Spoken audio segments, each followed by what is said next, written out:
What's up guys, Vulkan here, and today we're talking about Diablo 4.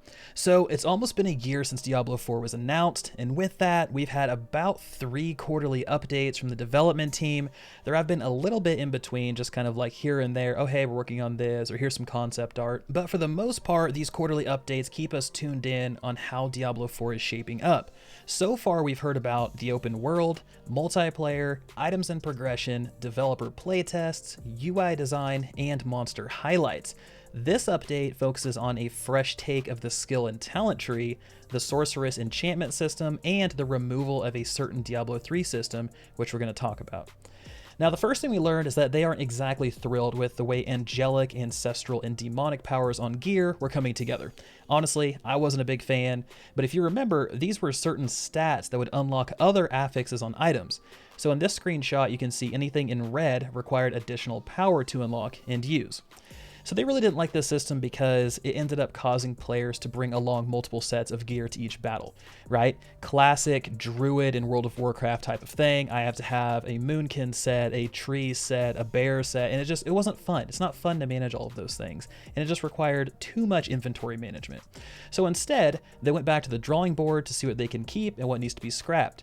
The devs mentioned that they did like the gameplay of managing stats to hit certain thresholds to empower certain playstyles, to once again cause players to drive towards certain pieces of gear, certain items. That way they can build their character the way they want to. So I think this system does have potential, but I think tying these thresholds to the gear is going to be too much management. I would much rather see a system that complements this. So maybe like a relic item type, and then these relics give passive bonuses if you meet their criteria.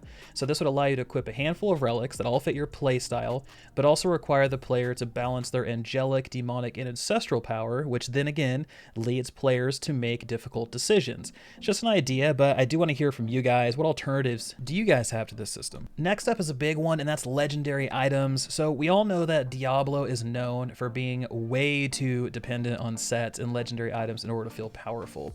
And Blizzard wants to separate that a bit and return more of the power to strong builds and good decisions in the skill tree rather than unlocking a set bonus.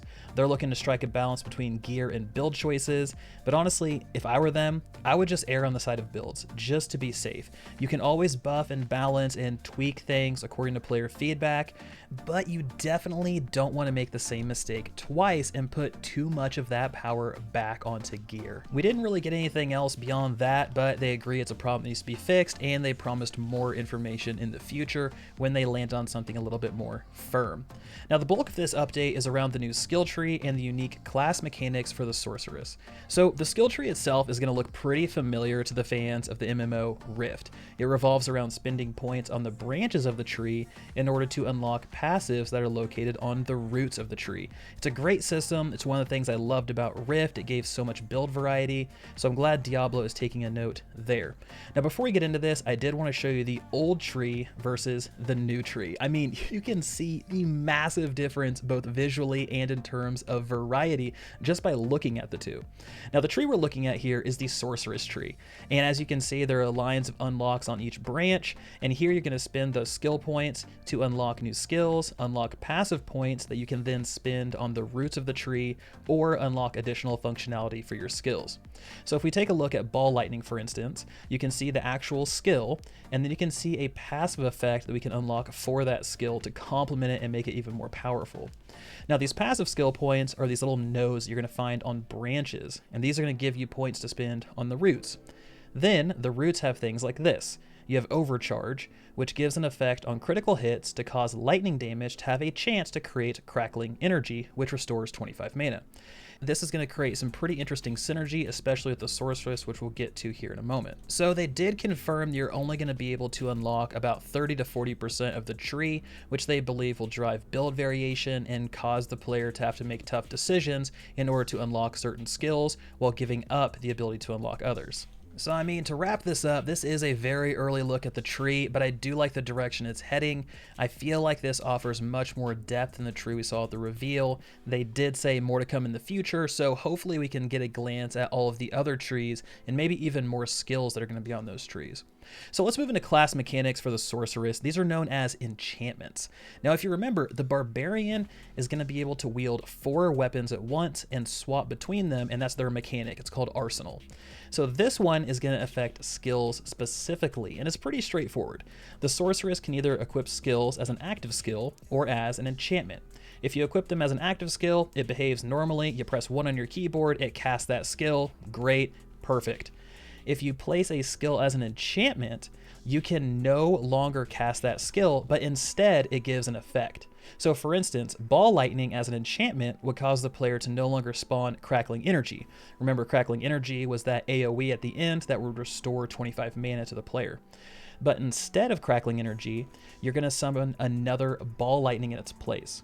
So if you take that upgrade path on the tree, you're going to cause Ball Lightning to collapse into Crackling Energy, but with this enchantment, it will just create another chain of Ball Energy attacks instead. So depending on your rest of your build, this could actually be pretty powerful. And these are the types of things I like to see, taking some risks, getting creative with how to approach classes in Diablo, rather than just saying, here's a Sorceress, it casts magic spells, and it is what it is, surface value, that's all.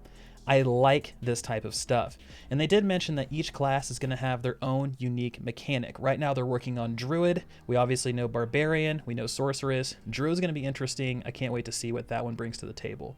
Now, the last thing they talked about was Endgame. And it wasn't even really a talk. It was more of an acknowledgement that the endgame they have in Diablo 3 is not great, and they're working on creating an endgame that's going to make the hardcore Diablo players happy. They did say that this system will have more replayability and depth than the Paragon system in Diablo 3, so we can assume that that system is going to be scrapped and replaced with something better. Which I'm glad, because Paragon was mediocre at best. It really didn't give any sense of motivation to keep playing for me personally. Some people it probably did, but myself, log in, I didn't have that urge to, oh, I got to keep running stuff. I got to continue, doing greater rifts. I got to continue doing this or that so I can get Paragon points. Didn't care. Did not motivate me at all. So I'm really hoping that this particular system they're referencing is going to hit the mark for hardcore players. So that wraps up this quarterly update, guys. What does everybody think? Do you think that Diablo 4 is heading in a better direction, a worse direction? Were you expecting something different? Let's talk about it in the comments section below. But as always, thank you so much for stopping by. I appreciate the support. This has been Vulkan, and I'll talk to you guys next time.